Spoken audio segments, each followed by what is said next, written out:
E aí, meus bidos sem casa, e aí, meus bidos aracnídeos. Bom galera, hoje estamos aqui para comentar sobre o novo e terceiro filme do Homem-Aranha com o MCU. Um filme que tava dando o que falar, que tava fazendo a galera criar teorias e que eu finalmente cheguei para falar ele de maneira adequada, uma análise completa, um review completo sobre este terceiro filme que fecha um ciclo aí para o personagem de Tom Holland e que eu estou muito ansioso para comentar aqui, ver o que vocês acham da minha opinião, pra gente poder ter aquela boa discussão sobre este novo filme que para muitos está sendo o melhor filme da Marvel. Será que é mesmo? Vale relembrar que quando se trata de um review completo, a gente tem uma parte aqui que é toda sem spoilers, que é o começo do vídeo, e aí em determinado momento a gente vai pros spoilers e eu aviso vocês, então não se preocupem com isso. Bora lá falar sobre Spider-Man No Way Home. That's right, folks. Spider-Man is in fact Peter Parker. Now everybody knows. But this isn't about me. This is hurting a lot of people. The entire world is about to forget that Peter Parker is Spider-Man. We started getting some visitors.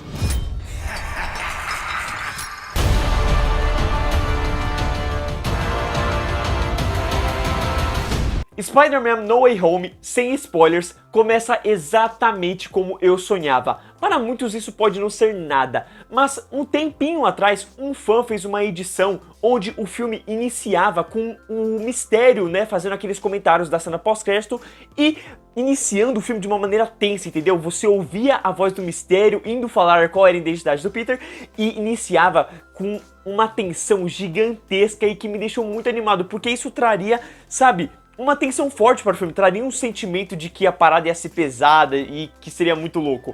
E o filme começou exatamente assim, o que já me pegou na hora. Spider-Man's real name is... Spider-Man's name is Peter Parker. Então, o Peter sofre com a sua identidade revelada e vai atrás do Doutor Estranho, como visto no trailer. Mas qual é a motivação para ele fazer isso? Qual é a motivação para ele pedir para o Doutor Estranho que a identidade dele vire secreta novamente para o mundo inteiro? Bom, definitivamente é uma motivação muito pequena, é uma motivação não tão grande, porque o filme realmente perde a chance de trazer uma motivação que traria peso para o Homem-Aranha, que forçaria ele a tomar outras rédeas. Isso, lógico, vai acabar acontecendo durante o filme, mas ainda assim, eu esperava consequências maiores. Eu esperava que a motivação para ele ir atrás do Doutor Estranho fosse algo grande, algo que trouxesse realmente consequências para o personagem de algum modo, e isso não acontece no filme. Aliás, o filme na real faz uma piada, ele brinca isso, ele brinca com um modo de que a motivação do Peter é boba e poderia ser melhor resolvida, poderia ser facilmente resolvida. E já falando em brincadeira, a comédia do filme ainda tem seus momentos para atrapalhar, mas em um geral, funciona. O J. Jonah Jameson mesmo, como personagem, como participação, ele está ótimo no humor, está sensacional, ele parece daquele mesmo jeito que ele aparecia como humor nos filmes do Tobey Maguire. Os vilões do filme, em um determinado momento, até parecem que estão mudando de característica, entendeu? Não parece ser o mesmo personagem, mas são. Eu acredito que o humor dado a eles funciona, é cabível diante do que a gente já viu deles, e principalmente do fato de que eles podem estar em outra terra, de como eles vão lidar com isso, e de como eles acabaram mudando pelo processo de se tornar um vilão, e por esse lado, entendeu? What was your name again? Dr. Otto Octavius. Já o Homem-Aranha, eu acredito que seja sensacional. Eu acredito que todo o humor em volta do aracnídeo funcione plenamente, tanto pelas suas emoções como pela razão da piada, entendeu? Tanto dele fazer piada quanto dele sofrer, vamos dizer assim, a reação dele pelo que está acontecendo e aí você ri por conta disso, entendeu? Eu acho que deu pra entender o que eu estou falando. Mas o ponto fraco novamente vem por parte da escola do Peter Parker, por parte dos colegas do personagem e principalmente focando no Flash Thompson. O Flash Thompson nesse filme, ele é totalmente desnecessário. Todas as suas cenas me deu uma angústia, assim, eu acho que não funciona, não coube. Tem um determinado momento específico em que ele decide aparecer como uma piada em um momento sério. Ele entra num restaurante e brinca, e aquilo não funciona. Na primeira vez eu já fiquei irritado, nas vezes seguintes eu fiquei me perguntando por que eles não deletaram essa cena. Como é que eles viram ali na produção e não tiraram essa cena, entendeu? Porque ela não cabe ali, ela não tem sentido, entendeu? Talvez até você poderia dizer que tem pelo fato de que a vida do Peter é assim, as coisas acabam sendo levadas numa piada e ele sofre com isso, entendeu? Ele não gosta disso, mas pro filme em si, aquilo não tem importância. Boa parte do Flash Thompson não tem importância nesse filme. Ele nem aparece muito, mas pra vocês verem como isso me marcou, entendeu? Agora, se vale destacar, a MJ e o Ned estão ótimos. O Ned funciona exatamente daquela mesma maneira que vocês viram nos outros dois filmes, do humor dele, do jeito dele, e aí ou você gosta ou você não gosta. No caso, eu gosto. Já a MJ melhora bastante como personagem. Eu acredito que pelo fato dela ter um relacionamento estabelecido com o Homem-Aranha, isso já cria uma estabilidade entre os personagens que funciona, não fica num lenga-lenga, entendeu? Só vai, a trama só segue em relação a isso, e a conexão dos personagens mesmo está muito melhor neste filme. Eu diria que a única coisa que me irrita com a MJ ainda é um humor que ela tem, não no filme todo, eu acredito que tenha um humor que me pegou, e me pegou desde os trailers, que é aquele momento do Scooby-Doo com o Doutor Estranho. You know, all this is kinda your mess. I know a couple of magic words myself, starting with the word please. Please, Scooby-Doo this crap. Eu detesto essa cena. Mas, se a gente pode falar da personagem como um todo, eu diria que ela tem função narrativa para o Peter Parker e ao mesmo tempo você acaba gostando mais dela caso você não tenha gostado dela no segundo filme. Porque ela cria um laço com o Peter que você entende mais e que deixa ele mais humano também como personagem. Ao mesmo tempo que a química entre os atores está muito melhor. Talvez pelo fato de que o Tom Holland e a Zendaya estejam namorando na vida real. Pode ser, não é mesmo? Mas cara, se você assistir o filme e achar que eles não estão com química, espere até ver o último beijo que eles dão no filme. O último beijo que eles dão no filme, pelo amor de Deus, eu quase que olhei pro Tom Holland e mandei ele parar, porque parecia que ele ia acabar com o ar da menina. Então assim, eu diria, eu não tô falando que, né, é o beijo que representa a química, mas o beijo representa sim uma química entre atores. E naquele momento, foi o momento que eu comprei com todo o meu coração e a minha alma o casal, e eu acredito que isso tenha muita importância para todo o resto do filme, tanto quando você olha ele de novo desde o começo e quando você olha para o final dele. I've only had 1 week where my life has felt normal. That was when you found out. O roteiro do filme é bem simples no que ele se propõe. Por mais que o assunto principal transpareça ser a identidade revelada de Peter Parker, durante o filme ele vai abordando outros assuntos, o que me tirou completamente dessa imersão em relação à identidade secreta. Porque aí ele vai para multiverso, ele vai para outros vilões, e durante boa parte do segundo ato do filme, o assunto principal é esse, os vilões. O que me fez sentir que o problema da identidade revelada não só foi resolvida muito rápido, como ela não foi explorada o suficiente.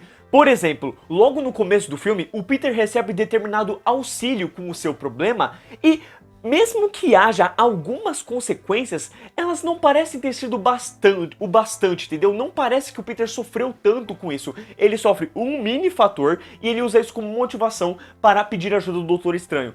Mas se você pega um outro filme do Homem-Aranha, como o primeiro, Homecoming, o Escorpião fala que ele quer descobrir a identidade do Homem-Aranha, né? Aliás, ele ainda não é o Escorpião. Ele é um ladrão que ajudou o Abutre. E fala isso na cena pós-crédito, né? Ele quer saber a identidade do Peter.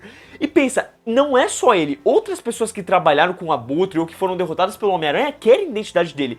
Então começa o filme e você não vê essa gente tentando atacar ele, essa gente tentando procurar onde ele mora, essa gente, sabe, fazendo alguma coisa. Você não tem isso, e eu acredito que isso tira um pouco da credibilidade da identidade revelada e da força que isso poderia ter para mexer com o Peter. Entretanto, e felizmente, ao chegar em seu terceiro ato, influenciado pela identidade revelada e suas ações para tentar escapar dessa, o Peter sofre consequências. E é a partir daí que o filme ganha todos nós de volta, ao não só voltar a falar sobre a identidade, como sobre a própria autodescoberta e escolha que o personagem de Tom Holland terá que assumir para resolver os seus problemas e finalmente se tornar o Homem-Aranha que ansiávamos. Algo que o filme busca fazer, mas não se sai 100% bem, é funcionar sozinho, ou funcionar como o fim de uma trilogia.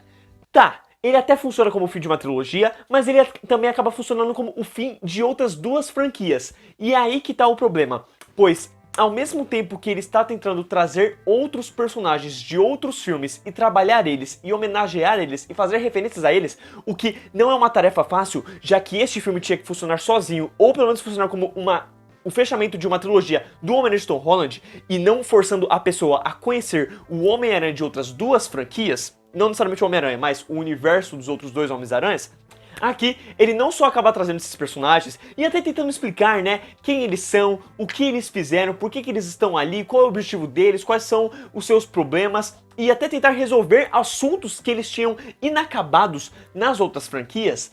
O filme não dá conta disso o suficiente, não com todos os personagens dessas outras franquias que aparecem, pois alguns como o Homem-Areia e o Lagarto acabam ficando sem motivações. Eles aparecem, eles falam algumas coisinhas, mas a motivação para eles estarem lá no final, tentando lutar contra o Peter ou fazer outra coisa, não é tão bem explorado. Você não entende por que eles querem fazer o que eles estão fazendo, você não tem algo para você se conectar com eles de alguma maneira, para você entender eles de alguma maneira, e eu acredito que esse seja um dos maiores problemas do filme. Tem vários assuntos que são abordados desses personagens de outras franquias que não necessariamente são importantes para o filme em si. Hello, Peter. O que mais se destaca, reflete e sai como um ponto extremamente positivo entre tudo isso é o Duende Verde de William Dafoe, que apresenta uma versão bem mais louca e próxima à dos quadrinhos, que traz motivações interessantíssimas que não necessitam de um histórico do personagem para você entendê-las e comprá-las, além de se conectar 100% ao Peter Parker de Tom Holland, servindo de motivação para o personagem fazer o que faz em pelo menos 2 ocasiões, principalmente por conta da presença que o Norman causa para ele. E se vocês quiserem perguntar quais são esses 2 momentos, podem perguntar aí nos comentários. Aproveitando essa deixa que eu falei da atuação do William Dafoe, cara, esse homem nasceu para o papel de Duende Verde, ele é espetacular, ele deixa aqui a sua marca. Eu acredito que ele já tinha deixado uma marca no Homem-Aranha de 2002, mas ao voltar para o papel, ele deixa uma marca como o melhor intérprete do Duende Verde e um dos melhores vilões de todos os filmes de super-heróis. Fácil, a atuação dele é intensa e a maneira como ele muda de cara, de rosto por conta das 2 personalidades é algo que simplesmente instiga e faz você querer ver mais. O Jamie Foxx no Electro, eu acredito que seja bem. Eu acredito que não seja a melhor coisa de todas, eu acredito que ele tem um pouco de caricatura, mas ainda assim parece que o ator está mais à vontade no papel, talvez por ele não estar pintado de azul. E o Alfred Molina como o Dr. Octopus é algo que não tenho que discutir. Ele é o Dr. Octopus, acabou. A sua atuação é tão carismática, eu diria que tão carismática quanto o Duende, mas eu sinceramente veria 3 horas, 4 horas a mais de filme só com um Dr. Octopus, porque o Alfred Molina, ele entende o personagem, ele entende as nuances de quando ser aquela pessoa boazinha, quando ser a pessoa malvada e por aí vai. Eu não quero dar mais detalhes sobre isso. Mas, e o Tom Holland, hein, gente? Que garoto incrível. Ele deixa você sem palavras se você ainda não tinha acreditado nele como Homem-Aranha, porque aqui eu acredito que ele entrega tudo que o roteiro pede e um pouquinho mais. Ele está completamente focado neste personagem e eu diria fácil que é a melhor atuação dele no papel desde que a gente conheceu ele lá em Guerra Civil. Ele é aquele garoto que consegue te fazer sorrir e ao mesmo tempo cortar o seu coração. E sobre os coadjuvantes, eu acredito que eu já tenha dito um pouquinho sobre o Ned, né, a Zendaya, todos eles estão bem melhores no papel do que em outras versões. O Ned tá o mesmo de sempre, mas o mesmo de sempre é bom. Agora, algo que surpreendeu foi a Marisa Tomei como Tia May. Eu acredito que ela esteja bem mais à vontade no papel da personagem, que neste filme está bem mais sábia. É uma Tia May que ainda é aquela Tia May assim, suave, né, gente boa, que não parece tão mais velha, mas ainda assim ela começa a trazer drama, ela começa a trazer tensão para o que ela diz, para o que ela fala. Ela começa a se preocupar mais com tudo que envolve o Homem-Aranha e eu gostei muito disso porque me deu muito mais uma sensação de importância para a personagem e eu diria até que a importância dela para o Peter neste filme é a mesma da Tia May naqueles outros 3 filmes do Tobey Maguire, onde ela influencia o personagem, ela tem uma importância na narrativa e a Tia May aqui se encontra com isso. Eu acredito que até a Marisa Tomei se encontra com a personagem aqui por conta disso, porque ela não tá mais interpretando uma tia que é simplesmente suave, que parece mais uma prima, que leva tudo numa boa, mas sim alguém com responsabilidade e que entende que tem que passar uma mensagem para o seu sobrinho. E por isso eu já aproveito para reclamar o que eles fizeram com a Tia May durante toda essa trilogia. Porque assim, eu acredito que ela combine bastante com a Tia May vista no primeiro filme. A Tia May do primeiro filme não aparece tanto, mas ainda assim ela tem um seu ar sério com o personagem, ao mesmo tempo que ela tá tentando ser uma tia legal. Acontece que no segundo filme ela se perde, né? Ela fica mais tranquila, ela tá cagando pra tudo, ela tá namorando o Rap e parece que não tem muito o que tirar daí. E quando você chega nesse filme, ela é uma personagem que não transparece tanta conexão com a do segundo filme, porque ela tá mais sábia, ela parece ter mais responsabilidades com o seu sobrinho. Ela parece sofrer mais por conta do que está acontecendo com o Homem-Aranha. Isso foi algo que eu gostei muito. Outro lance que eu acho que eles poderiam ter desenvolvido já no segundo filme e ter mostrado a relevância disso é o projeto dela chamado Festa, que você só conhece de verdade se você jogou o jogo do Homem-Aranha do PS4, porque o que eles fizeram no filme é total uma referência ao jogo que já havia saído antes. E esse Festa é basicamente um evento de beneficente, né, que ajuda pessoas da rua, pessoas que precisam de comida e por aí vai. E esse é um evento que não é explorado nos filmes. E aí chega nesse terceiro filme, e em um determinado momento, a Tia May fala, nós ajudamos as pessoas. Eu olhei pra aquilo e falei, nós quem? Porque eu sei disso porque eu vi os jogos. Mas e quem não jogou o jogo? Vai entender isso como? Porque você não viu a Tia May ajudando as pessoas. E aí ela chega nesse momento e fala isso e não tem conexão, entendeu? Não cabe para a personagem. Então esse foi um grande problema pra mim. Se eles tivessem desenvolvido a Tia May bem melhor nos outros dois filmes, tivesse colocado mais presença dela e uma presença como a que ela tem neste filme, eu acredito que a personagem como um todo estaria bem mais estabelecida e entendível, entendeu? Compreensível neste filme. Por mais que ainda assim eu digo facilmente que a Tia May neste filme é um dos melhores fatores do filme como um todo. Ela tem importância narrativa e ela tem importância para o filme e ela tem momentos marcantes para você lembrar ao finalizar, ao sair da sessão do filme. This is all my fault. I can't save everyone. E seguindo essa base de falar sobre os personagens e seus intérpretes, temos o incrível J.K. Simmons como J. Jonah Jameson, que aqui traz uma evolução de mundo e de personagem por conta do que acontece com o Homem-Aranha, com o Peter Parker. E por mais que isso seja legal, por mais que isso tenha uma importância para o J. Jonah Jameson, eu não consigo ver tanto a sua relevância dentro do filme em si, do quanto ele aparece, entendeu? Sempre que ele aparece, não parece ter uma conexão narrativa, não parece ter importância para o que está acontecendo com o Peter Parker em si. E uma coisinha ou outra ele tem uma influência, mas eu não vejo nada além de que ele faz o Peter se relembrar dos erros que ele cometeu e de que talvez no futuro tudo isso seja uma preparação para a sua mudança de perspectiva, para o quanto ele vai evoluir, para talvez o Peter se conectar a ele, e aí a gente ter uma boa exploração desse mundo, né, jornalístico, sensacionalista, que ao mesmo tempo brinca com as fake news e que, sabe, acaba ganhando sucesso, acaba ganhando atenção pelas coisas que ele fala e que chamam a atenção e que consegue público e que na real é um tipo de jornal que você não deveria dar tanta atenção, entende? Então eu gosto desse aspecto, mas eu acho que nesse filme em si ele aparece mais do que deveria, por assim dizer, em relação ao J. Jonah Jameson. Agora, se tem um personagem que me agradou 100% neste filme, foi o Doutor Estranho. Eu acredito que eles tenham totalmente me surpreendido com os trailers, porque os trailers entregavam que o Doutor Estranho poderia estar agindo de uma forma diferente, que ele poderia ser um vilão, que, sabe, não era aquele Doutor Estranho que a gente conhecia. Mas quando eu caí de cabeça para esse filme, ele era exatamente aquilo que a gente tinha visto nos outros filmes.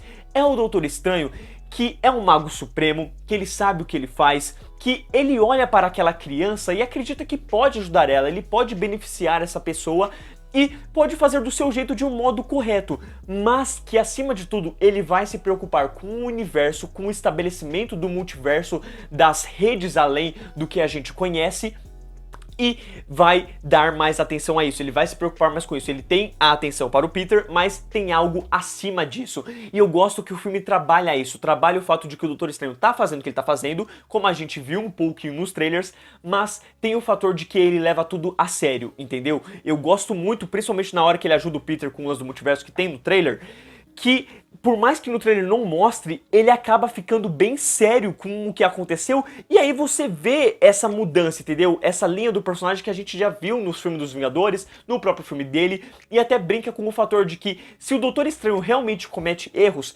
ele comete pelo fator de que ele se leva tão com o ego, com o fator de que ele é um mago, como acima das outras pessoas, que ele acaba perdendo por achar que tá tão à frente, que aí alguém o surpreende, uma criança como o Peter Parker pode surpreendê-lo e dar um pé na bunda nele, e aí ele vai começar a ver as coisas de uma outra maneira.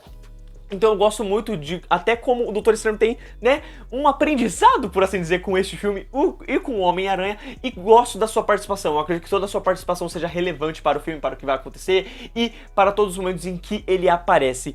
Em um determinado momento eu acho que eles poderiam ter resolvido de uma outra forma o seu assunto, mas o filme tem uma certa coisinha que eu vou comentar depois e que faz sentido eles terem seguido com esse caminho. Por fim, eu quero destacar aqui que o Kevin Feige está totalmente certo. Este filme é realmente muito importante para o que vai acontecer em Doutor Estranho 2, até porque quando eu estou falando desse vídeo já saiu o teaser do Doutor Estranho 2, que é a cena pós-crédito do filme, e aí desculpa pelo spoiler, mas enfim, né, não fique achando que a cena pós-crédito vai ser alguma coisa, porque a Marvel acabou de revelar, mas eu devo dizer que eu gosto muito desse fator, de que o Homem-Aranha é realmente um pontapé para o Doutor Estranho 2. O Kevin Feige já havia confirmado que WandaVision, Homem-Aranha Sem Volta para Casa e Doutor Estranho 2 eram todos conectados, todos eles tinham uma função e se intercalavam de alguma maneira, e quando você assiste esse filme, você entende isso.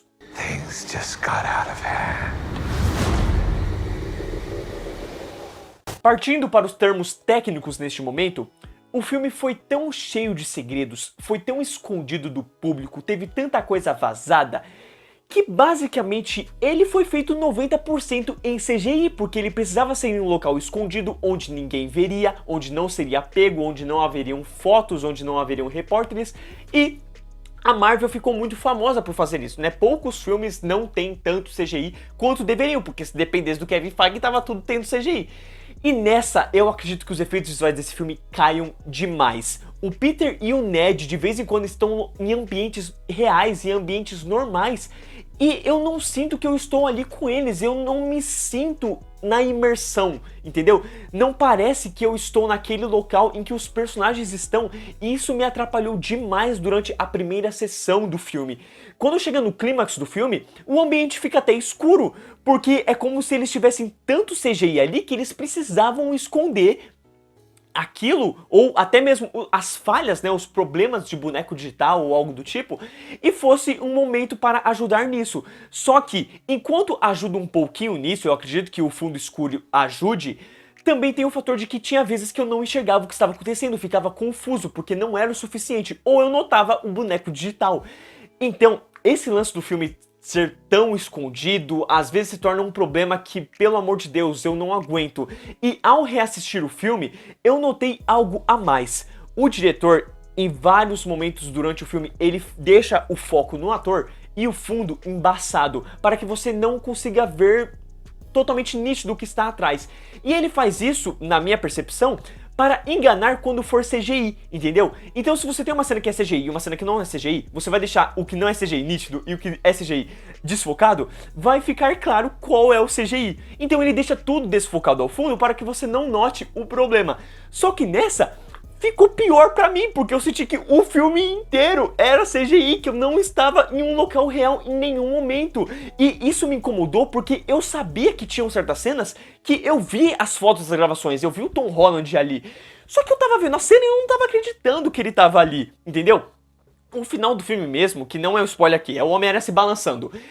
Eu não consegui acreditar que era o Homem-Aranha, eu não consegui crer naquilo, eu não conseguia entrar naquilo, era totalmente um boneco digital se balançando, e o que ficava mais perceptível nisso era porque as primeiras cenas são o Homem-Aranha de longe e com movimentos rápidos, e as outras cenas ele tá muito perto do personagem, quase não deixando você sentir aquele momento em que o aranha está se balançando pelos arranha-céus, entendeu? Eu olhei para aquilo e eu fiquei me perguntando como chegou a este ponto, ao ponto de que o Homem-Aranha de 2002 do Tobey Maguire conseguia fazer uma cena melhor que essa, ou de que o jogo do PS4 fez um negócio mais real que isso, entende? Foi um fator que me incomodou demais o CGI nesse filme. Ao ver pela segunda vez, e pela terceira vez o filme, porque eu já vi 3 vezes o filme, eu acabei só acostumando, porque é um negócio, é uma falha que você tem que acostumar. Eu senti até que poderia ser um problema de ver em IMAX, só que IMAX é o filme em si em alta definição. Então o que? Eu tenho que reclamar agora que eu não posso ver o filme em alta definição só pra não pegar esse problema? Porque eu vi Eternos em IMAX, e Eternos foi sensacional, foi uma experiência espetacular. E o Homem-Aranha, cara, me quebrava ver tanto CGI, ver que eles tiveram que esconder tantas coisas. Então eu só espero que os próximos filmes do Aranha, e que possam envolver segredos cabulosos, que eles simplesmente caguem, então, assumam logo o que vai ter, e não faz 100% CGI para que a gente pelo menos possa compreender melhor o que as coisas estão acontecendo. Porque é um absurdo pra mim ver um filme do Homem-Aranha assim, acontecendo o que está acontecendo, e com um CGI não tão bom quanto o das outras franquias, que foram feitos só pela Sony, que foram feitas com menos dinheiro talvez. E o que mais me entristece é pensar que esse filme pode envelhecer rápido. Um filme que não só é um dos melhores do personagem, como também um dos mais importantes do gênero de super-heróis, e ele vai enfraquecer, ele vai envelhecer rápido, diferente do Ultimato, que tem pelo menos uma cena ou outra que é perceptível. O resto, mesmo que feito em CGI, é algo que você não nota, porque é algo muito bem feito, é grandioso, talvez pelo fato de tenha tido um investimento de 1 bilhão tenha ajudado. E aí com o Homem-Aranha isso não acontece e foi algo que me pegou bastante. Claro que tem algumas cenas que funcionam, eu não quero deixar isso daqui totalmente pesado. Eu acredito que o início do filme é muito bom, eu acredito que todo aquele momento de multiverso com o Doutor Estranho que tem nos trailers do Peter viajando é sensacional, tem praticamente um plano de sequência ali que pode ser boneco digital, mas não parece boneco digital, e é o Peter viajando pela parada, é muito divertido de assistir, e tem algumas cenas no final que se salvam. Eu diria que é isso. Agora, se tem algo que eu tenho...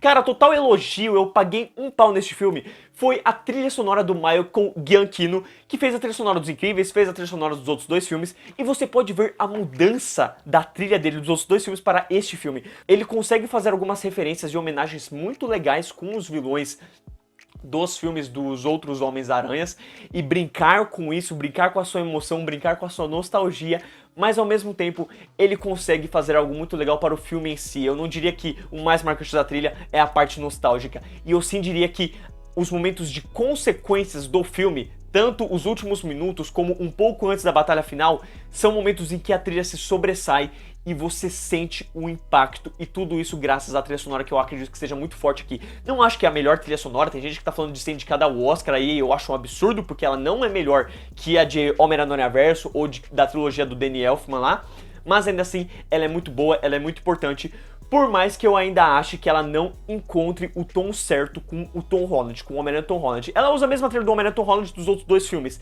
que é uma trilha que ela é mais juvenil, ela não é tão épica, talvez isso mude para a próxima trilogia que eles já estão pensando em fazer. Mas, de resto, neste filme aqui eu acredito que a trilha, ela conversa muito bem com as cenas do filme, indo da adrenalina na fuga contra o povo de Nova York até uma densidade melodramática para as consequências como um todo. Ela traz mais daquele teor épico que as outras versões tinham, e parece finalmente que a franquia se encontrou. Sendo assim, o diretor Jon Watts melhorou muito em relação aos últimos 2 filmes. Ele trouxe melhores cenas de ação, principalmente no mano a mano, e tentou trazer momentos mais artísticos para o filme, principalmente se pensar naquele momento gigantesco de sentido aranha. Porém, eu acredito que ele ainda seja muito cachorrinho da Marvel e deixe de fazer o que ele precisa ou o que ele quer para suprir com piadas que os produtores da Marvel provavelmente querem ou algo do tipo.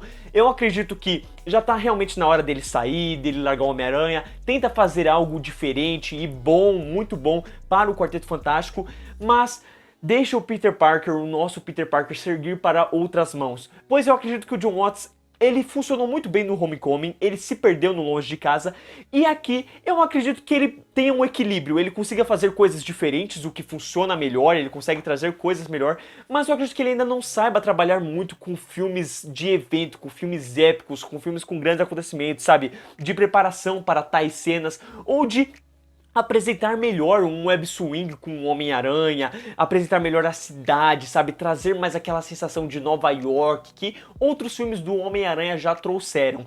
por um dado momento, tem um segundo, tem um minuto ali do filme que chega naquela cena do trailer e, cara, parece que mudou até de diretor, porque a parada vira tão artística, com uma fotografia tão linda, que eu paguei um pau, parecia de verdade que tinha mudado de direção por um instante, mas talvez tenha sido exatamente um lado do Jon Watts tentando sair e a Marvel ainda segurando ele com outras cenas, porque por não ser um diretor com um nome tipo a Chloe Zhao com Eternos, onde ela conseguiu várias liberdades criativas, aí ele acaba, sabe, apenas servindo como cachorrinho, apenas obedecendo, porque ele ainda não tem, sabe, o peito, assim, a chama pra conseguir enfrentar os produtores como talvez ele gostaria. I'm sorry, kid. Yeah, me too. Don't. Em prol do fanservice puro, vale destacar que o filme acaba caindo demais em diversas conveniências. Principalmente no terceiro ato do filme, quando tudo tá acontecendo, tem vários personagens que decidem aparecer naquele momento onde eles eram necessários, quando era necessário ter a sua participação, já que outros assuntos haviam sido resolvidos. Conveniência é algo muito normal em filmes, e eu estou acostumado com elas, mas aqui realmente chegou a me incomodar, pois os personagens estavam aparecendo do nada, sabe? Você vai assistindo o filme, você sente que, tá, agora que resolveu esse assunto vai chegar esse personagem, ou isso vai acontecer. Ou, por exemplo, tal personagem que havia sumido, ele, sabe, voltou naquela hora e por conta dos outros personagens. Eu achei que ele ia conseguir voltar ali sozinho. Então, assim, tem esses fatores que, ao mesmo tempo que me incomodam, eu passo um baita pano, porque elas acontecem exatamente para que cenas épicas e divertidas e com fanservice, com referência e com homenagem para que essas cenas legais aconteçam. Então, isso mesmo é algo que aconteceu bastante em Ultimato e se repete aqui, e eu super passo pano, porque o Homem-Aranha consegue fazer um baita fanservice legal, ele faz um fanservice bonito, ele não é igual Star Wars A Ascensão Skywalker, que decidiu pegar todas as fanfics do mundo e jogou e não conseguiu fazer dar certo, extrapolou nas ideias, até porque não conseguiu ver que elas não combinavam. O Homem-Aranha pega todas as fanfics já existentes que os fãs queriam, que os fãs pediam e bota num filme só e, mano, só seja feliz, entendeu? Então eu compreendo completamente todas as pessoas que estão pagando pau para o filme, que estão achando o filme mais perfeito do mundo. Pois o Homem-Aranha consegue dar uma aula de como fazer bem feito, utilizando o que foi executado em respeito aos fãs para auxiliar no desempenho da narrativa e sem desrespeitar ou descaracterizar o que foi feito no passado. They all die fighting Spider-Man. It's their fate. Agora, se tem algo que eu não botei fé quando disseram, era de que este filme era sombrio. E cara, como eu queimei a língua. Este filme tem um dos finais mais pesados que eu já vi em relação a filmes super-heróis. Tem um dos finais mais sombrios para um personagem que eu realmente não esperava pela pegada da Marvel. A Marvel tem piadas, tem outras coisas, mas o que ela deixa acontecer com o Peter Parker de Tom Holland neste filme me surpreendeu e, querendo ou não, mesmo tendo várias cenas impactantes e épicas neste filme, o que acontece com o personagem é uma das coisas que mais me fez ficar pensando depois do filme. Tem muitas coisas que eu poderia estar pensando, e o que eu mais fiquei pensando foi no final que deram para o personagem. Foi o lado sombrio do que acontece e de como isso acontece. Eu diria que este filme tem uma das cenas mais tristes que um filme do Homem-Aranha já entregou. Porque eu vi aquilo e eu senti na primeira vez, mas eu não tava acreditando, eu tava tão impactado. E eu voltei do cinema só pensando nessa cena, só sentindo. E quanto mais ela crescia dentro de mim, mais eu entendia a importância e o impacto dela. E quando eu revi o filme, eu chorei horrores com o que aconteceu, porque eu não consigo me imaginar vivendo com aquela situação, com o que o personagem sofreu. E, cara, o lado sombrio disso pode não ser algo tão sombrio como, sei lá, o filme do Joker, mas ela tem um peso que, se você pensar demais nela, você vai ficar com o coração pesado. Por fim, eu ainda posso deixar aqui falar mais uma coisinha sem spoilers, porque olha, eu já consegui falar muita coisa sem spoilers sobre esse filme, que é o fator da homenagem aos filmes anteriores e de como este filme funciona como o fim de um ciclo, como ele funciona como uma trilogia, como ele faz valer a pena você ter assistido os outros dois filmes, porque ele se relaciona com o primeiro em conexão, em relação a responsabilidade do personagem, há uma responsabilidade que está sendo desenvolvida para o personagem finalmente aprender o que é ser o Homem-Aranha, e ao mesmo tempo ele se conecta perfeitamente com o segundo filme no sentido aranha, que aqui neste filme nunca me fez tão feliz. Era exatamente tudo que eu sonhava. A representação do sentido aranha aqui no terceiro filme, no Sem Volta para Casa, era exatamente o que a gente tinha com os outros personagens e talvez até um pouquinho melhor, porque não só tem uma jogada de câmera para quando esse sentido é acionado, como eles finalmente trazem um som. Eles trazem um som característico para o sentido. Toda vez que o sentido aparece, toca aquele sonzinho, que era algo que acontecia com os outros dois Homens-Aranhas, né? As outras duas versões.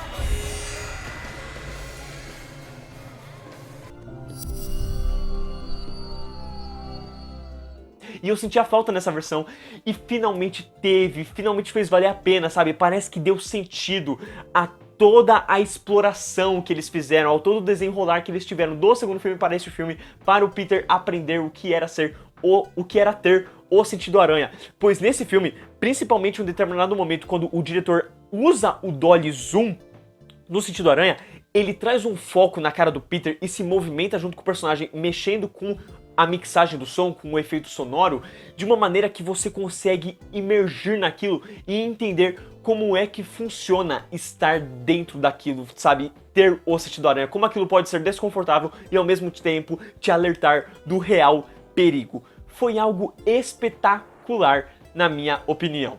Have everything you want, while the world tries to make you choose. Homem-Aranha Sem Volta para Casa é o melhor de sua trilogia por não só arrumar os seus problemas, como arrumar os problemas das outras franquias. Ele não é perfeito, mas era algo que a gente precisava, porque além de trazer referências e diversas homenagens, ele também traz muito coração. É um longa que fala muito sobre responsabilidades, sobre dar segundas chances, sobre entender a diferença entre o certo e o errado. Fala muito sobre viver, sobre aproveitar o que tem e sobre ser um herói. É um filme que você não vai esquecer, porque ele consegue trazer diversos momentos e diversos sentimentos que se relacionam principalmente e excepcionalmente com o Peter Parker do MCU. Enfim, galera, se você ainda não viu o Homem-Aranha Sem Volta para Casa, eu acredito que eu tenha dado diversos motivos para você assistir o filme. E para quem já assistiu, vocês já devem ter entendido vários pontos meus em relação ao filme, em relação aos termos técnicos, em relação a um review completo sobre o filme, sobre o que eu sentia sobre o filme, em relação a não achar que ele é perfeito, mas achar que ele é realmente uma grande homenagem ao Homem-Aranha. Mas não tem como fazer esse vídeo sem falar de spoilers, sem dar spoilers, sem falar exatamente tudo que eu preciso falar, além do que eu falei de bem pouquinho naquele vídeo lá de primeiras impressões. Então, bora lá sobre os spoilers, porque eu vou falar tanto de várias coisas que eu pirei, de que eu amei, como de alguns pontos negativos que não tinha como falar sem spoilers. You're not Peter Parker. Eu vou começar por alguns pontos negativos, beleza? Primeiro, o Electro não sabe a identidade do Peter Parker, então por mim não tem sentido ele ter ido para a Terra do Homem-Aranha, porque o Doutor Estranho fala que todas as pessoas que vieram para a Terra do Peter são pessoas que sabem a identidade do Peter. Só que você vê que o Electro descobre a identidade do Andrew Garfield no filme, né? Então assim, ele não sabia antes, então por que raios ele foi mandado para a Terra? E aí eu vi gente falando que talvez ele estivesse, sabe, conectado na energia no momento que o Harry Osborn chegou e falou Peter, e aí ele ouviu, só que mesmo assim ele não saberia a cara do Peter. Então esse é um fator pra mim que foi um baita problema que não tem como eles resolverem, que não teve resolução, por assim dizer. Outro lance é que, gente, o Peter do Tom Holland realmente não tem um tio Ben, né? Porque o Tobey e o Andrew falaram do tio Ben e o Tom cagou, ele não expressou reação nenhuma. Então assim, eu não sei o que aconteceu com ele para ele falar daquelas responsabilidades lá em Guerra Civil, mas não foi relacionado ao tio Ben, né? Foi provavelmente com uma outra pessoa. E aí, coisas ruins acontecem? A culpa é sua. E vale dizer também que claramente as cenas do Lagarto e do Homem-Aranha no final, quando eles são curados, é uma cena do filme do Homem-Aranha 3 e do Espetacular Homem-Aranha 1. Eu não sei se eles não chamaram os atores de volta, por mais que os atores estejam creditados nos créditos do filme, né? Mas na primeira vez eu notei a do Doutor do Lagarto e na segunda eu já notei a do Homem-Aranha, porque elas são realmente as mesmas cenas e eles não têm falas. Então claramente eles foram curados e não tem diálogo nenhum, entendeu? Você vê que foi um uso de CGI ali esperto pra enganar. Então, enfim, né, eu não acredito que não seja um ponto extremamente negativo, mas é triste que eles não tenham conseguido chamar os atores, né, mas talvez também tenha um lance de, né, mudar o rosto, né, talvez teriam que rejuvenescer, e aí é melhor não ter tanto problema, né, não tem tanta importância. Ainda assim eu acredito que a cena como um todo consiga trazer aquela alma de, nossa, eles curaram os caras, entendeu? E sem contar que, pensa, quando eles se curaram, eles estavam com aquelas caras, né, então eu ainda acho legal, entendeu? Eu passo um paninho pra esse problema aí. Agora, um lance que eu quero discutir é que, cara, eles não trouxeram a trilha sonora, né, do Tobey e do Andrew. Eu senti uma falta disso. Até porque não teve um momento de Andrew e Tobey, sabe, agindo como super-herói. Tá, beleza que o Andrew salva a MJ e aquela cena é perfeita, é maravilhosa, é uma das melhores cenas do filme. Aquilo foi uma cena que, nas 2 vezes que eu assisti, o público foi ao delírio e ainda fez um... Oh, então... Meu Homem-Aranha! Cara, lacrimejei de verdade na primeira vez. Eu fiquei muito emocionado com aquela cena. Mas... além desse auto heróico, não teve um outro ato assim de, sabe, Capitão América pegando o Mjolnir. Então você não teve um momento pro Tobey ter a trilha dele, o tema dele, e o Andrew ter o tema dele. Tem algumas nuances do tema do Tobey quando ele conversa com o Dr. Octopus, o que é lindo, dá um arrepio, bate uma nostalgia, é gostoso, mas com o Andrew não tem tanto. Eu acho que só revendo pela 3ª vez eu notei que toca o tema do Espetáculo Homem-Aranha 1. Não é nem o do 2, que, né, é o mais marcante, é do 1, e é um tema mais... calma, assim, que combina com um momento. Então, infelizmente, não teve um tema tão forte para os personagens e eu senti falta disso, mas eu espero que em um futuro Aranhaverso aí, né, que provavelmente vai ser confirmado, que toque os temas, que tenha esses grandes momentos que eu espero para trocar as trilhas, e eu acho que vai ser lindo, entendeu? Até acho que o Michael Giacchino poderia ter brincado com aquela trilha, o tema clássico do Homem-Aranha, e ter usado. Eu vi esses dias um edit exatamente usando a cena do filme, do cinema, né, dos 3 Homem-Aranha pulando junto e pulando depois, e toca o tema do tararã, tararã. Cara, eu tinha achado aquilo perfeito. Falei, como é que você não usou isso, cara? Então assim, enfim, o filme perdeu algumas oportunidades de fazer umas referências de trilha com Aranhaverso, mas eu acredito que ainda possa ser feito de verdade no filme Aranhaverso, porque, gente, esse filme vai acontecer, porque não teve coisa mais linda do que ver o Andrew e o Tobey de volta como Homens-Aranhas. O Tom Holland soltou a entrevista aí um dia atrás ou algo assim, falando sobre como o Andrew e o Tobey estavam felizes de voltar ao papel, como pro Andrew foi uma redenção ao personagem e como o Tobey simplesmente gostou de vestir o uniforme de novo. E, cara, isso era tão claro no filme, eu fiquei tão feliz pelo Andrew Garfield. Vocês sabem que o Andrew Garfield é o meu herói aranha favorito, tem um vídeo sobre isso inteiro, mas... cara, ele tava tão feliz no filme, não à toa ele roubou a atenção, você tá vendo todo mundo falando sobre o Andrew Garfield nesse filme, porque ele é tão carismático e ele tá tão sorridente, cara, a maneira como ele olha pro Tobey Maguire, pelo Tobey Maguire ser o primeiro, é tão gostoso de ver, você vê que ele tá pagando muito pau ali, e aquela cena do Tobey falando que ele é espetacular, gente, não tem preço, aquela cena não é os personagens falando, é exatamente... a Sony, a Marvel, todo mundo pedindo desculpa pro Andrew por ele ter tido uma franquia cancelada, por ele ter sido tão desrespeitado e porque ele merece o personagem de volta. Que não à toa a galera tá querendo fazer hashtag aí de Make the Amazing Spider-Man 3. Eu tô querendo esse The Amazing Spider-Man 3 desde 2014, entendeu? Então assim... gente, foi muito lindo ver o Andrew Garfield de volta. No momento que ele apareceu, eu comecei a chorar disparadamente de uma forma que ele tava ali falando e eu não tava entendendo nada, porque eu tava... sabe, só chorando, sentindo. E quando eu parei, eu também apareceu, eu voltei a chorar também. Então foi incrível, foi muito legal ver o Andrew Garfield de volta no papel, no personagem. Deu pra ver o quanto ele tava feliz. Todo momento ele tava sorrindo, era impressionante. Podia estar acontecendo nada na cena. Você olhava pro Andrew Garfield, ele tava com um sorriso na cara, assim, porque ele tava feliz de estar ali. E isso é tão reconfortante. E sem contar que como ele rouba a cena como ator também, né? Cara, quando ele fala da Gwen, ele já chorou de uma maneira que ele basicamente deu um pau na maior parte do elenco desse filme, entendeu? Então... é algo assim de aquecer o coração.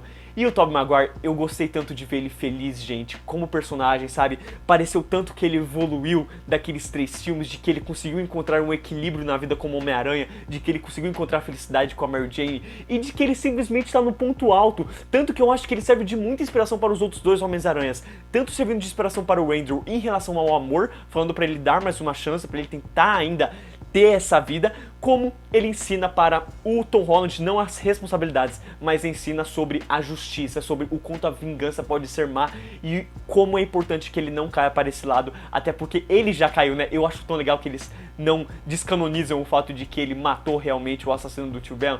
Então, É muito bonito ver o Tobey ali feliz, sabe, sorrindo, porque se você pensa, poderia ser uma descaracterização de personagem, poderia não fazer sentido, né, tipo, nossa, ele não era feliz, ele não fazia comentários nos outros filmes, mas nesse filme mesmo, quando ele tá lutando, ele não faz comentário, ele não faz piada igual o Andrew Garfield, que, mano, o Andrew Garfield quando pulou pro Electro e já fez uma falinha, soltou teia, eu achei aquilo perfeito, mas o Tobey, ele vai... E ele age de um momento muito sorridente, sabe, ele tá toda hora com um olhar assim, de que ele tá confortável com a vida que ele tem, entendeu? Ele se encontrou. Ele é basicamente, talvez, uns 5 anos depois daquele Peter B. Parker no Homem-Aranha no Aranhaverso, que vai conseguir se reencontrar de novo com a Mary Jane e vai conseguir ter uma vida feliz de novo, entendeu? Então ele tá com uma aura que eu simplesmente fiquei apaixonado e muito feliz de que eles tenham trazido essa aura, em vez de uma versão que ainda esteja muito séria ou pesada, sabe? Com o coração muito sofrendo com a vida, sendo que ele já tá bem velho, então foi reconfortante ver ele daquele jeito. E aliás, teve muita gente que achou que ele ia morrer quando ele tomou a facada, né?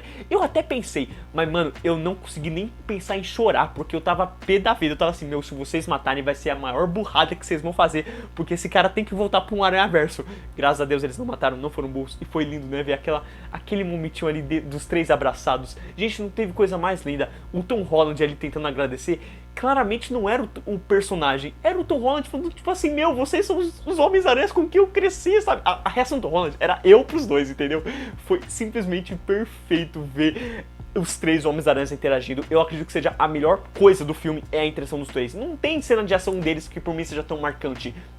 Tem hora que eles pulam juntos e tal, mas um pouco do CGI ali não é tão legal. A hora que eles caem, eu não gosto em nada da posição do Tobey. Aquilo me parece muito falso. Ele parece estar na posição dele como aranha humana do primeiro filme, e aí tá um uniforme. Eu não gostei. Eu vi um cara que fez um edit há pouco tempo atrás, quando ele reimaginou o Andrew Garfield salvando a MJ, e ele fez o edit dos três caindo, e aquilo tava tão melhor. Tá passando aí pra vocês, e eu acredito que tenha ficado muito melhor do que saiu no filme. Então eu não consigo gostar muito da cena dele, dos três caídos ali. Tá todo mundo postando por aí, mas eu não consigo amar tanto essa cena. Eu amo muito mais os três sem máscara, se abraçando ou olhando para o outro com aquele olhar sorridente, que simplesmente estão apaixonados. E um negócio que eu gostei muito, eu não sei se vocês notaram, mas eu senti muito uma referência ao Homem-Aranha no Aranhaverso. Não estou falando do Miles Morales, porque aquilo é um easter egg muito óbvio e que talvez não seria tão óbvio se não tivesse saído da animação ainda. Mas no Homem-Aranha no Aranhaverso, quando os aranhas se encontram pela primeira vez, o sentido de aranha deles atiça, né? Eles olham assim e aí tem aquela reação de, nossa, você é igual a mim. E eu adorei que nesse filme teve a mesma coisa. Na hora que o Tobey aparece, o Andrew dá uma olhada, e o Tobey dá uma olhada, e aí eles soltam o tempo um pro outro, porque eles sabem, eles sentem o sentido da aranha, eles sentem o perigo, e eles se atacam em relação a isso. E eu achei muito legal, porque isso fica perceptível, não é algo tipo, nossa, não tem sentido da aranha. Lógico que tem, tá na cara pela reação deles, por como a câmera se move. Tanto que essa câmera se move da mesma forma quando eles veem a bomba, né, dentro daquela parada do Doutor Estranho, porque aí ativa nos três o sentido da aranha, e aí já era, deu merda. E um outro momento que comprova isso é quando o Tom Holland, né, tá sendo abraçado ali pela MJ e pelo Ned, tá ali chorando e tudo mais, cena triste pra caramba. E aí, em um determinado momento, ele vai, tipo, levanta a cabeça. Ele levanta a cabeça exatamente como se ele tivesse sentido a aranha. Assim, ele levantou a cabeça, ele tem algo estranho. A MJ fala, tem duas pessoas que querem te ver, entendeu? Ela não falou antes, ela fala depois que o sentido da aranha ataca. E aí ele olha e tá aquela imagem linda dos dois no prédio. Meu Deus, aquilo... Ah, que coisa bonita, gostosa de se ver. Demolidor, vamos falar do Demolidor rapidinho. Eu queria que ele tivesse muito mais. Por isso que eu falei que tinha que ter tido mais da identidade revelada, pra ver o Demolidor ali no tribunal, entendeu? Falando com o Homem-Aranha, estudando o Homem-Aranha. E não só chegando ali, a justiça já tá pronta. Mas foi perfeito, adorei. Foi perfeito não, preferia mais minutos com ele, entendeu? Não necessariamente 1 minuto, mas 3 minutos talvez, entendeu? Mas eu adorei que ele não só aparece, é o mesmo ator, é o Charlie Cox, perfeito, maravilhoso, mas ele pegando a pedra, aquilo é sensacional. É tipo assim, se você não sacou quem é, agora você vai sacar. Ele pega aqui, eu sou um ótimo advogado, mano, que bagulho icônico, entendeu? Eu adorei aquilo. E por último, um outro negócio que eu tenho que falar é que eu não concordo com quem tá falando que o Doutor Estranho foi facilmente derrotado pelo Homem-Aranha. Eu acredito que tenha muito sentido aquela cena, porque o Doutor Estranho, ele é um mago supremo, ele se acha muito grande, por assim dizer, e quando ele vê o Peter, ele vê como uma criança, ele vê que o Peter não tá conseguindo lidar com as coisas, ele quer ajudar o Peter. Pra ele, o Peter é uma pessoa infantil que não sabe fazer as coisas, entendeu? O Peter tem que ser ajudado, tem que trabalhar com o Peter. E aí, quando ele tá naquele momento, ele tá usando os feitiços básicos. Você vê que ele não tá usando toda a força dele como ele usou com o Thanos, porque o Peter é um herói, entendeu? Não tem por que ele usar. Então ele vai usando de jeito fácil, pensa assim, mano, eu vou ganhar desse moleque muito fácil. Aí o Peter vai, usa geometria, usa a cabeça, um bagulho que eu adorei, e ganha por cima, entendeu? Perfeito, eu achei isso genial, porque o Doutor Estranho não tá esperando. Os heróis não esperam muito do Homem-Aranha. Aí o Homem-Aranha vai lá e ganha, e o Homem-Aranha já fez isso muitas vezes nos quadrinhos. Então eu achei maravilhoso, principalmente por ver mais a inteligência do Peter, do Tom Holland, ganhando vida, assim, né, ganhando muita presença, que nesse filme, aliás, ganha muita presença. E então ele consegue derrotar. Aí muita gente tá falando do Ned também, mas o Ned eu perdoo. Eu perdoo pelo teor cômico, eu perdoo pelo fato de que precisava disso para que os aranhas viessem. Porque se fosse qualquer outra pessoa fazendo, a pessoa ia acertar e encontrar o Tom Holland fácil, entendeu? O Ned ele é bobinho, aí ele vai e pensa Peter Parker, ele tá meio zonzo da vida ainda. Sem contar que ele mesmo fala no começo que ele tem alguma coisa relacionada à magia de acordo com a tia dele. Então, vai que ele tem mesmo, não é mesmo? O Doutor Estranho mesmo olha pra ele e fala, cara, tem potencial aí, né? Tu abriu o portal. Agora, o que eu não gosto é o Doutor Estranho demorar pra chegar, entendeu? Eu acho que, pô, o Doutor Estranho preso no local ali, ele também é um mago, não é só porque tá sem um negocinho que ele não consegue fazer as coisas, até porque em outros filmes ele não tinha aqueles anel pra conseguir abrir buraco e tal, ele fazia do seu jeito. Então, eu senti um pouco, né, achei meio ruim isso aí, mas eu passei aquele pano porque as coisas tinham que acontecer como tinha que acontecer, como eu falei antes no review. E enfim, foi adorável. Pra finalizar na parte com spoilers, eu adorei a homenagem aos vilões. Homenagem aos Homens-Aranhas era óbvio, entendeu? Eles teriam que fazer isso. Mas eu adorei tanto a forma como eles, sabe, priorizaram os vilões, o fato de querer curar os vilões e de todos eles serem curados, porque eles vão voltar para as terras dos Homens-Aranhas e vão voltar vivos, vão voltar, sabe, com segundas chances de vida. Eu achei isso uma mensagem tão linda e uma forma tão gostosa de homenagear as outras franquias, sabe, não homenageando só os heróis, mas os vilões que a maioria em si morreu e aí pode ter uma segunda chance, pode ter uma volta. Eu achei isso lindo, eu achei isso perfeito, eu achei isso adorável e eu fiquei muito feliz com isso. É algo assim que aqueceu muito meu coração, porque eu não esperava uma homenagem tão grande aos vilões, ver eles, sabe, curados e voltando à vida, e aquela conversa mesmo que o Andrew tem com o Electro, com o Tobey e o Dr. Octopus já era um pouquinho mais esperado, mas o Andrew com o Electro ali é tão legal, é tão gostoso ver que tá tendo uma resolução aquilo, tão bonito, resolvendo melhor do que foi no próprio filme, né? E aí, sabe, me deu um sentimento muito reconfortante, muito feliz, e que eu realmente senti o coração do diretor, do roteiro, pela franquia do Homem-Aranha. They're starting to come through, and I can't stop them. Então, meu querido amigo, deixa aí nos comentários o que você achou do filme Homem-Aranha Sem Volta Para Casa, o que você concordou comigo, o que você discordou de mim. Se for com spoilers, deixa aí que é com spoilers, aí você fala todas as coisas que eu falei. Eu espero muito ter a reação de vocês aqui, porque deu um trabalho esse roteiro e foi maravilhoso rever esse filme 3 vezes, entendeu? Eu acredito que ele tem uma importância gigantesca e que ele vai perdurar aí por muito tempo. Eu já estou planejando fazer um vídeo sobre o que deve acontecer no futuro com o Homem-Aranha do Tom Holland e eu simplesmente tô muito feliz com esse filme. É um filme que às vezes eu paro e penso e eu acho que eu tô sonhando com esse filme, sabe? Parece que eu não vi esse filme, parece que ele não aconteceu, mas ele aconteceu e isso é perfeito. E eu estou com essa máscara porque a minha fantasia de Homem-Aranha finalmente chegou, gente. Eu, infelizmente, consegui ela depois que eu vi as 3 vezes no cinema. Mas enfim, vai ficar aí para um Doutor Estranho 2, Quarteto Fantástico, Homem-Aranha no Universo 2 que tá vindo. E eu agradeço demais a presença de vocês. Fico muito confortável de falar de Homem-Aranha com vocês, é sempre um prazer. E principalmente um filme como esse que merece ser falado. Essa não vai ser a última e nem a única vez que eu vou falar. Não vai ser a última, não vai ser a segunda, não vai ser a terceira. Não, sabe, vai ter muitas vezes que eu vou ainda falar sobre esse filme, porque ele, mesmo tendo seus erros, é muito, muito especial. Muito obrigado por assistir o vídeo até aqui. Valeu, falou!